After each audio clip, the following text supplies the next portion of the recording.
Afinal de contas, quem exerce a advocacia no Brasil pode fazer publicidade? Por que existem restrições? Por exemplo, eu acho de extremo mau gosto o advogado querendo se apresentar por intermédio de dancinha no TikTok. Eu acho difícil alguém procurar um advogado que sabe dançar. Eu quero saber se ele sabe escrever, que ele sabe atuar. O advogado tem que ter bom senso. Onde eu vou me apresentar? Como eu vou me apresentar? Qual é a minha estratégia de marketing para a minha apresentação? Isso é fundamental. É preciso cuidado antes de sair postando fotinhos, vídeos ou texto por aí. Até para não espantar o cliente. Muitas vezes o jovem advogado, ele ficava assim, não, mas tem que deixar fazer. Quando, na verdade, ele não percebe que a propaganda é justamente o tiro no pé dele. Também é importante ficar atento às novas regras sobre o tema publicadas pela OAB. Você sabe se agora é permitido impulsionar conteúdo na internet? Enquanto São Paulo dizia, pode sim impulsionar, você olhava lá em Pernambuco e falava, não pode impulsionar. O tema do episódio de hoje é a publicidade para a advocacia. Eu sou Hugo Vecchiato e você está no Pela Ordem, o podcast da OAB São Paulo. Se você viu a série Breaking Bad, vai lembrar do advogado Saul Goodman, que depois estrelou a série Better Call Saul. Se não viu, eu te conto, mas sem dar spoiler, prometo. Ele aparece ao longo dos episódios em várias peças de publicidade, outdoors, anúncios em vários lugares e também vídeos na TV. Aqui no Brasil, não dá para fazer o mesmo, mas a gente vai entender o que se pode fazer. O tema do episódio de hoje é a publicidade para a advocacia. Nós vamos dividir esse episódio em duas partes. Nesta primeira parte, a gente vai entender as regras sobre este tema. E na segunda parte, a gente vai falar sobre como o advogado pode utilizar as ferramentas disponíveis hoje para conseguir se destacar nesse mercado cada vez mais concorrido. E a gente tem aqui uma mesa com estrelas, convidados, o advogado criminalista e presidente do Tribunal de Ética e Disciplina da OAB São Paulo, Dr. Carlos Kaufmann. Doutor, é um prazer tê-lo aqui no podcast Pela Ordem. Prazer é todo meu, Hugo. Muito obrigado. É uma honra estar aqui com vocês. A gente que agradece. A Giovana Piacentini também está com a gente. Ela que é advogada, presidente da comissão da Mulher Advogada da subseção da OAB de São Paulo, lá em São José do Rio Preto. Além disso, é professora de oratória jurídica, idealizadora do Instagram Advogada na Tribuna. Doutora Giovana, um prazer tê-la aqui também. Hugo, muito obrigada. O prazer é todo meu, esse convite aí muito especial. É realmente um prazer estar aqui com todos vocês. E está aqui conosco a Juliana Pacheco, autora do livro Marketing Estratégico para Advogados, é especialista no assunto. Prazer é todo meu, Hugo. Muito bom estar aqui com vocês. Uma grande honra participar desse podcast. Vamos do começo, né? Por que a advocacia não pode ter publicidade semelhante a outros tipos de serviço, outros tipos de produto, né? E aqui eu queria iniciar já perguntando para o Dr. Carlos Kaufmann, por que a advocacia merece um tratamento tão diferenciado? Bem, Hugo, na verdade é o seguinte, né? A advocacia no nosso sistema aqui no Brasil, ela é muito diferente do que você falou, você trouxe um exemplo aí do seriado Breaking Bad, onde nos Estados Unidos é comum você ver um outdoor, uma propaganda de televisão, né, até um tanto preocupante, você está numa estrada, você vê um outdoor lá, advogado especialista em acidente de trânsito, né, até parece um mau agouro de vez em quando, ele torcendo para você sofrer um acidente para que ele possa ser acionado e contratado. E é isso que não pode existir no Brasil. Por quê? A nossa profissão, a advocacia, ela não é uma profissão que ela é mercantilizada. Nós falamos em marketing jurídico, mas o marketing não pode ser confundido com mercantilização. Tá? Então nós não temos essa possibilidade de transformar a advocacia em um comércio. E nós não podemos utilizar de qualquer meio indevido, onde você, por um privilégio de alguns com poder econômico, por exemplo, consigam captar e atrair a clientela, não pela qualidade do serviço, mas pela qualidade de uma propaganda, o que é indevido. Então nós temos que deixar a advocacia num patamar de igualdade, onde todos possam aparecer, se mostrar e vir para a profissão, se apresentar para a profissão de uma forma igualitária, onde possam mostrar o seu serviço, né? E foi nesse sentido aí que nós trabalhamos muito nessa nova regulamentação que surgiu da advocacia, que é esse novo provimento que foi aprovado aí no dia 15 de julho pelo Conselho Federal. O que o senhor destacaria dessa trajetória toda que foi feita até se chegar no provimento 205? Na avaliação do senhor, qual que é o grande benefício, né, que esse provimento traz? Bom, Hugo, eu sou presidente do Tribunal de Ética e Disciplina da OAB de São Paulo. Eu queria deixar bem claro, o Tribunal de Ética, ele não está aqui para punir.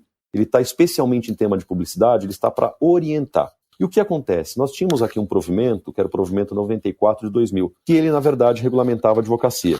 e era um provimento que já estava um tanto quanto defasado, ou seja, de 2000 para cá, nós tínhamos praticamente 20 anos. E o que acontece? A advocacia ela veio se apresentando, veio evoluindo, mas sem uma regulamentação. Então, o corregedor-geral da OAB, do Conselho Federal, Ari Hagianti, ele montou um grupo de trabalho, e eu participei desse grupo de trabalho. Em 2019, começamos os trabalhos, e procuramos trazer esse provimento. Nós dissemos o que é marketing jurídico, nós dissemos o que é uma publicidade ativa, o que é uma publicidade passiva, vieram várias e várias sugestões, mas enfim, o provimento saiu basicamente quase que naquilo que foi originariamente traçado. E está aí com essa maior abertura. É um erro que falaram por aí, que agora está liberado, está tudo liberado. Não está liberado, está bem regulamentado, mas com maior abertura, adaptando aos tempos modernos, adaptando às mídias sociais. Uma coisa que nós trouxemos para esse provimento, que eu acho que é a grande criação, foi justamente o Comitê Regulador do Marketing Jurídico. Nós tivemos 20 anos entre um provimento e outro, entre uma regulamentação e outra. Foi criado um comitê que vai buscar modernizar os conceitos, avaliar passo a passo. Eu vou colocar agora aqui nesse papo a Juliana. Para o profissional que lida com o marketing jurídico, qual que é a avaliação, Juliana, que você faz do provimento 205 que foi aprovado esse ano, né, pelo Conselho Federal da OAB? Então, Hugo, o provimento ele veio realmente para trazer uma segurança jurídica para nós profissionais do marketing e para os advogados, né? Porque o que acontecia antes, exatamente por conta desse longo período sem atualização, do provimento de 94, de 2000 até 2021, a gente tinha aí um delay muito grande em relação às transformações dos meios de comunicação. A questão da adaptação em relação às mídias digitais não existia no provimento anterior, né? Isso é algo que trouxe uma segurança maior para a gente, principalmente porque até então nós temos interpretações muito diferentes em relação ao que se pode e ao que não podia ser feito. Por exemplo, enquanto São Paulo dizia, pode se impulsionar, você olhava lá em Pernambuco e falava, não pode impulsionar. Então, a primeira coisa é isso, essa segurança que a gente tem, não só por conta da atualização aos novos meios de comunicação, mas também por causa dos conceitos que vieram no artigo 2º do novo provimento. E, sem dúvida alguma, uma grande esperança que a gente tem com o comitê regulador é exatamente que ele não permita que a gente tenha esse distanciamento de interpretação e também que ele já vá sugerindo as melhorias ou adaptações ou atualizações dentro do provimento e do anexo único desse provimento.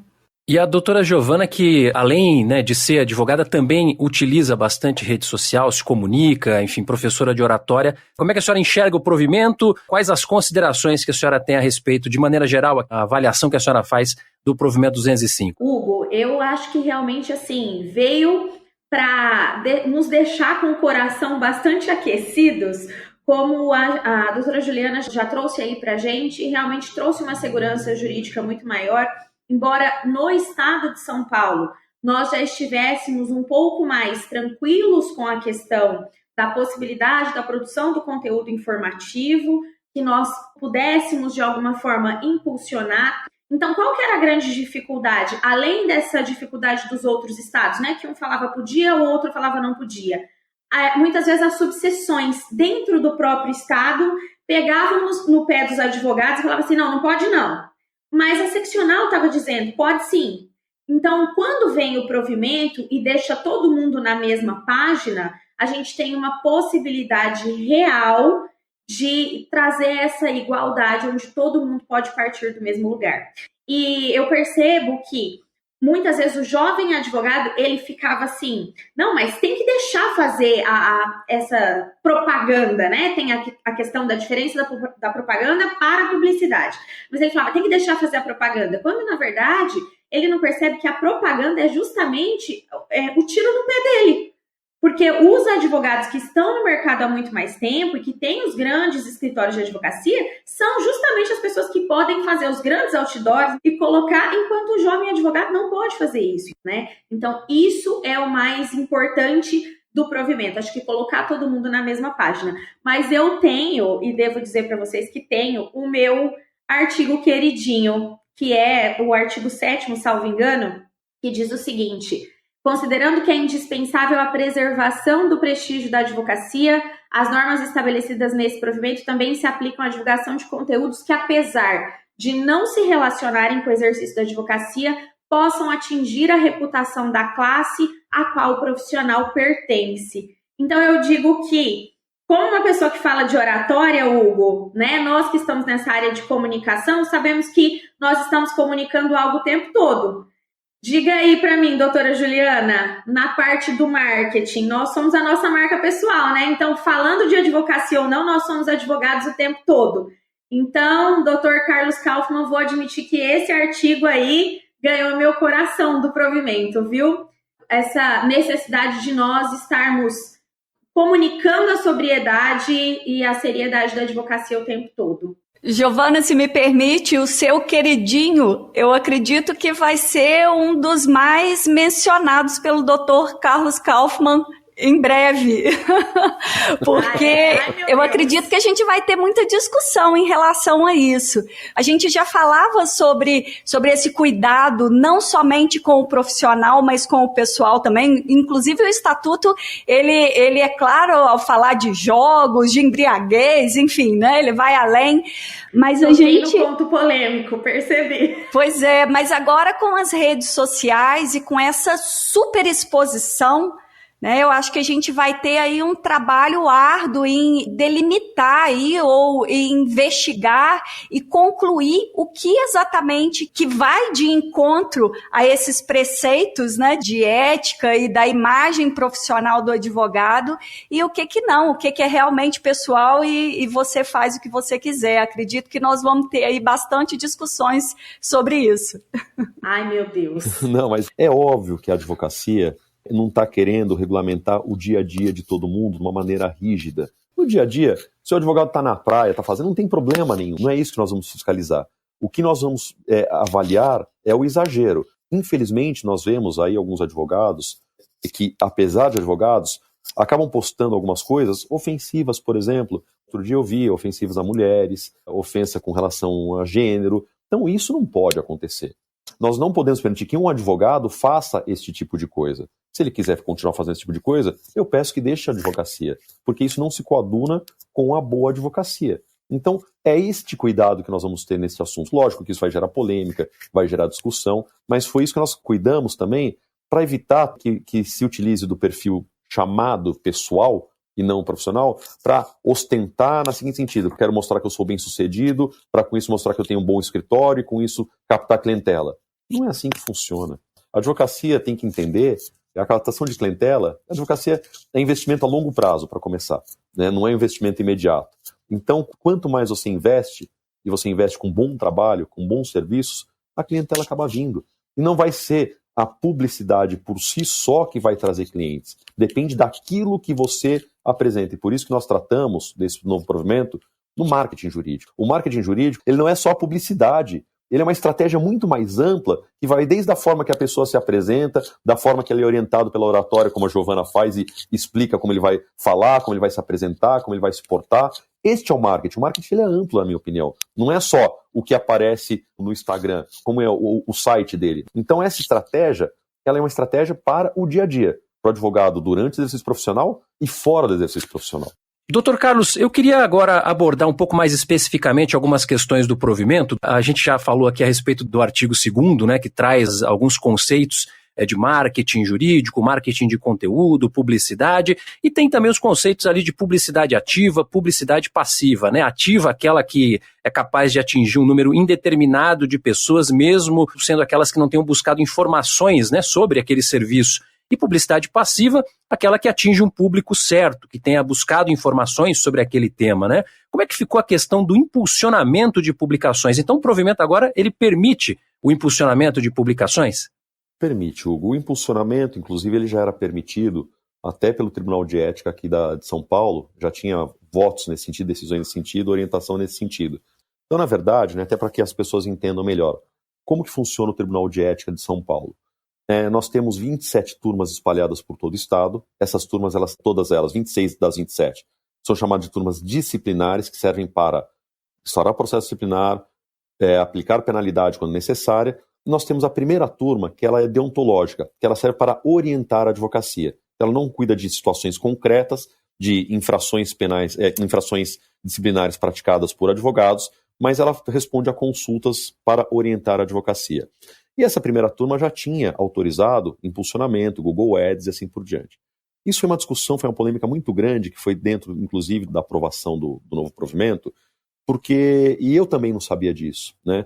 O impulsionamento, por si só, ele não é aquilo que vai fazer, não é só o dinheiro que faz com que aquela publicação, aquela divulgação tenha acesso a incontáveis pessoas. Não é isso. Quem pensa dessa forma está equivocado. E eu não sabia disso quando começamos a discutir o novo provimento. Por sinal, eu fui contra, falei, olha, não podemos fazer isso no provimento. Até que eu fui entender como que funciona o impulsionamento. Então, tem uma série e eu não vou saber explicar, tá bom? Mas tem uma série de algoritmos, uma série de requisitos que, além do pagamento, né, tem que ver o conteúdo, a quantidade de pessoas que seguem, o que está sendo divulgado, o interesse, tudo isso coloca você numa posição de destaque. Ou seja, então não basta você colocar dinheiro para se destacar, mas o que precisa é você produzir algo que seja relevante, algo que seja importante, algo que te coloque numa posição de destaque para que o impulsionamento acabe valendo. Mas só queria voltar no assunto que você tocou, Hugo, que é a publicidade ativa e passiva, que nós fizemos essa distinção. Tá? E o que é isso? Tá? Por que essa distinção de publicidade ativa e passiva? O advogado ele pode escrever um artigo? Pode. Esse artigo pode ser publicado num jornal? Sim. Ou seja, esse jornal ele atinge um número indiscriminado de pessoas. Quem está vendo o jornal, quem compra o jornal, vai pegar, vai abrir a folha e vai ter o artigo. Lê se quiser, mas ele viu que tem o artigo do advogado. E quando o advogado produzia este conteúdo, e é um conteúdo relevante, um artigo, por exemplo, jurídico, ele não podia, pela norma anterior, colocar uma indicação do seu escritório, o que ele faz, esse tipo de coisa. O que está errado? Nós temos que privilegiar aqueles que produzem, aqueles que realmente trazem conteúdo e estão informando. Isso é importante. Então hoje ele pode divulgar isso. E essa é a publicidade ativa. Agora, eu não posso, uma publicidade ativa, divulgar, por exemplo, a dimensão do meu escritório. Quais são as pessoas, quem são os meus sócios. Por que eu não posso fazer isso? Porque isso não é informativo, não traz conteúdo para ninguém. Mas eu posso fazer isso para quem me procura. Então, no meu site, eu posso ter as dimensões do meu escritório, se eu quiser. Eu posso ter quantos são os advogados, quais são os sócios, qual é a minha especialidade. Eu posso ter informações que não são de conteúdo jurídico, mas que são importantes para quem quiser me conhecer. Na publicidade ativa, ou seja, quem quiser me procurar, me conhecer, vai me encontrar pelo meu site, pelo meu Instagram. Se eu quiser colocar no meu Instagram algo relativo ao meu escritório, como que é, onde que funciona, não tem problema nenhum, porque quem recebe o meu Instagram? Só quem quer me seguir. Tá certo? Por sinal, o meu Instagram deve ser o mais chato do mundo, que não tem nada pessoal, só tem questões do Tribunal de Ética e Disciplina. Chato para quem não gosta do Tribunal de Ética e Disciplina. É óbvio, e a gente sabe que toda estratégia de marketing, o advogado vive dos clientes. O advogado busca a clientela. Mas essa captação de clientela tem que ser lícita, correta e regular. Você não pode ultrapassar os limites, senão ela se torna indevida e é vedada pelo novo provimento. Interessante esse ponto, e eu queria acrescentar aqui como é que o provimento ele trata o uso de canais como, por exemplo, WhatsApp, chatbox. Eles podem ser utilizados, por exemplo, sou advogado, tenho um site, aí eu coloco ali um chatbox para obter algum tipo de informação por parte daquela pessoa que está interessada em me conhecer. Quais tipos de informação são possíveis, né, de serem passadas via chatbox, ou se é vedado o uso dessas ferramentas? Como é que ficou isso, doutor? Olha, o próprio provimento ele traz um anexo, e o anexo ele traz algumas definições de como que deve funcionar. Por exemplo, anuários, aplicativos para responder a consulta, não é admitida a utilização de aplicativos de forma indiscriminada para responder automaticamente consultas jurídicas a não clientes. Ou seja, você não pode tirar a imagem, a presença do advogado, a personalidade do advogado. Então você tem que ter isso sempre em mente. Você pode ter isso no seu escritório para os clientes? Pode, para facilitar. Mas você não pode usar isso de forma exagerada. Independentemente de tudo, o que deve regulamentar, o que deve nortear o advogado é o bom senso. O bom senso soluciona toda e qualquer questão nesse sentido. Se o advogado tem bom senso, ele vai saber quando ele está extrapolando, passando dos limites ou não. Por exemplo, eu acho de extremo mau gosto uma propaganda, que vira propaganda na verdade, que não é só publicidade, o advogado querendo se apresentar por intermédio de dancinha no TikTok. É de extremo mau gosto. Foge até da sobriedade da profissão. Né? Então o advogado que faz isso, ele não percebe que ele está se prejudicando. Eu acho difícil alguém procurar um advogado que sabe dançar, eu quero saber se ele sabe escrever, que ele sabe atuar, não se ele sabe dançar ou não. Então, é uma diferença fundamental. O advogado tem que ter bom senso. Onde eu vou me apresentar? Como eu vou me apresentar? Qual é a minha estratégia de marketing para a minha apresentação? Isso é fundamental. No segundo episódio a respeito de publicidade, nós vamos tratar de ferramentas, especificamente de redes sociais, sites, quais as melhores ferramentas, quais ferramentas você deve abolir, advogado não pode usar. A gente vai falar disso mais especificamente no próximo episódio, hein? Deixa eu abrir um espaço aqui agora para a Juliana. Eu gostaria só de trazer um assunto um pouquinho polêmico, porque quando a gente fala da publicidade profissional e da publicidade de conteúdos jurídicos, né, que são conceitos que estão lá no artigo 2º, existe uma divisão muito clara aí. Então, nós temos a divisão do que é a publicidade profissional, que é exatamente quando você torna público, divulga alguma informação a respeito do escritório, o nome, a logo, a placa, os dados de contato, os meios de comunicação. Isso é a publicidade profissional. A publicidade de conteúdos jurídicos é exatamente aquela que leva algum conteúdo através de uma dica, de uma notícia, de um artigo, enfim. A grande questão aqui ficou em relação à publicidade profissional ativa. Porque a publicidade de conteúdos jurídico ativa, ela é muito bem vista e ela é muito clara, mas quando a gente chega na publicidade profissional ativa, primeiro, no artigo 6º, a gente tem algumas limitações, né? Não podemos falar sobre qualidades, a questão da estrutura física, mas além disso, a gente tem uma vedação que é em relação a apresentações dos serviços ou afins dos serviços jurídicos de maneira indiscriminada. Então, aqui a gente fica com uma linha tênue. Por exemplo, a gente vai poder colocar uma logomarca do escritório, falar especialistas em direito imobiliário e o telefone do escritório. Isso é algo que a gente pode fazer? Eu não estou apresentando os meus serviços, eu só estou informando dados do meu escritório. Na minha opinião, acredito que isso é uma publicidade profissional ativa. Mas acredito aqui que fica uma dica. A gente tem que tomar bastante cuidado com a publicidade profissional ativa para que ela não vire uma apresentação dos serviços de maneira indiscriminada. Doutor Carlos, antes da gente encerrar aqui esse nosso episódio, eu quero uma consideração, enfim, a respeito dessa colocação da Juliana e considerações a mais que o senhor tiver sobre o tema. O que eu penso nisso aí, Juliana, é o seguinte: como que a gente faz uma discriminação do que pode na publicidade ativa e do que não pode? A gente tem que pensar pelo lado, o que é veiculado que traz um ganho para a sociedade de forma ativa? Eu colocar o logo no meu escritório, ou o telefone no meu escritório, traz um ganho para a sociedade? Não. Vai trazer um ganho específico para mim. Agora, se eu coloco lá um artigo, por exemplo, da minha área específica, onde eu atuo, né, dizendo como que funciona uma intimação, um habeas corpus, ou como que funciona um julgamento, ou como que funciona determinado artigo de lei, o que é crime e o que não é, eu estou trazendo ganho para a sociedade? Não estou analisando o mérito do artigo, tá? Mas assim, eu estou trazendo um ganho para a sociedade que queira se informar? Sim, eu estou trazendo. Então, isso é possível na publicidade ativa. Se você atrela naquela sua publicidade de informação, que você tem informação, o seu logo, o seu conteúdo, aí é diferente. Por quê? Eu produzi um material, produzi conteúdo que alguém pode ter lido, ter achado interessante e a partir daí acabou me procurando. É bem diferente, né? Mas eu não fiz o objetivo, né? Não pode ser, não estou falando do objetivo velado, mas o objetivo principal ali é trazer informação. Quando você traz a informação, é justo que você, que trouxe a informação, possa divulgar de forma ativa suas características. Mas o principal tem que ser a informação e não apenas a publicidade do escritório, nesse sentido. Eu queria uma consideração da doutora Giovana. Eu queria só trazer um pouquinho, Hugo, dessa consideração com relação ao artigo para os meios digitais, né? Vou puxar um pouquinho aqui a sardinha para o meu lado, porque o pessoal da produção do conteúdo no digital também ainda está um pouquinho aí atordoado com essa questão do novo provimento.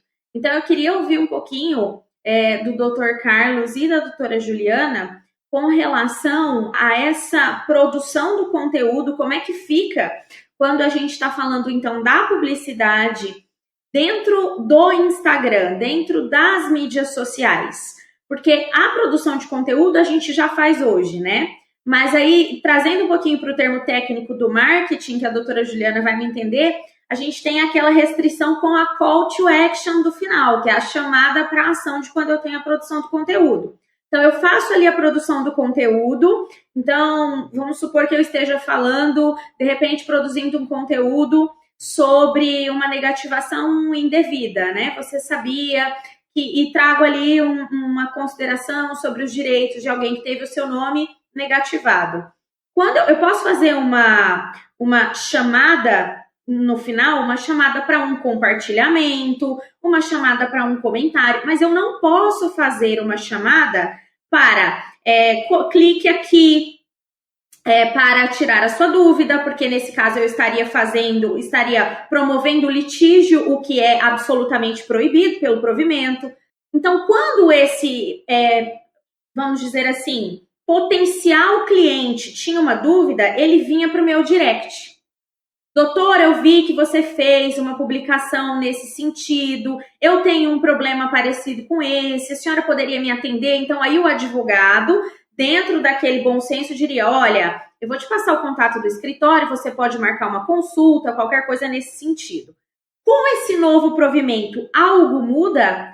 Eu poderia colocar, então, nessa publicação, não a chamada para ação, mas o contato do escritório? Como é que fica isso com o provimento, na opinião de vocês? Eu acho o seguinte, você divulgar o conteúdo é uma coisa, você divulgar no seu Instagram, as pessoas estão te seguindo. A pessoa que está te seguindo, te procurar, mandar direct para você, eu não vejo problema nenhum, porque você já está aparecendo. Mas a partir do momento que você começa a colocar mecanismos de facilitação para esta busca, você está utilizando aquele conteúdo de informação para captar a clientela. Você está adicionando conteúdos para captar a clientela. E talvez isso não seja possível. Isso tudo vai ter que ser regulamentado, né? Até porque, logicamente, que as novidades vão surgindo. E a criatividade, ela é muito maior do que a gente consegue legislar. Então, em princípio, eu vejo o seguinte, você colocar este acesso, facilitar este acesso, clica aqui, já pega no WhatsApp para já mandar um WhatsApp, para pegar o telefone, eu acho que isso você está trazendo um atalho indevido e você está buscando, na verdade, trazer a clientela. A intenção é que deve levar a pessoa. Está fazendo bom senso. Qual é a intenção? Quando eu divulgo um conteúdo, por isso que eu falei, não é intenção velada, que lá no fundo você quer aparecer e quer trazer clientes. Mas se eu divulgo um conteúdo, a intenção deveria ser trazer informação para as pessoas, ponto.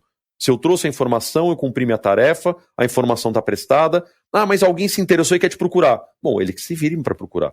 Eu vou ver se eu vou atender ou não. Mas esse é o ponto. É para isso que serve essa divulgação de conteúdo. Eu acho que é nisso que nós temos que nos pautar. Muito bem, a primeira parte do nosso episódio sobre publicidade na advocacia termina por aqui, mas esse bate-papo continua. No próximo episódio, dicas práticas para você, profissional da advocacia, sobre como divulgar o seu trabalho. Os nossos convidados Carlos Kaufmann, Giovanna Piacentini e Juliana Pacheco continuam com a gente, então segue-o pela ordem aí no seu tocador de podcasts favorito para receber a notificação assim que o episódio for publicado. Para ficar por dentro de tudo que acontece na OAB São Paulo, siga também os nossos perfis nas redes sociais e nos acompanhe no Jornal da Advocacia. Todos os links estão aí na descrição do podcast. Pela Ordem é uma realização da Quero Ouvir Podcasts para a OAB São Paulo, a produção é da Jéssica Bernardo, a finalização é de Ogarte Santos e a apresentação é minha, Hugo Vecchiato. Até o nosso próximo episódio, sempre às quartas-feiras de manhã. Grande abraço!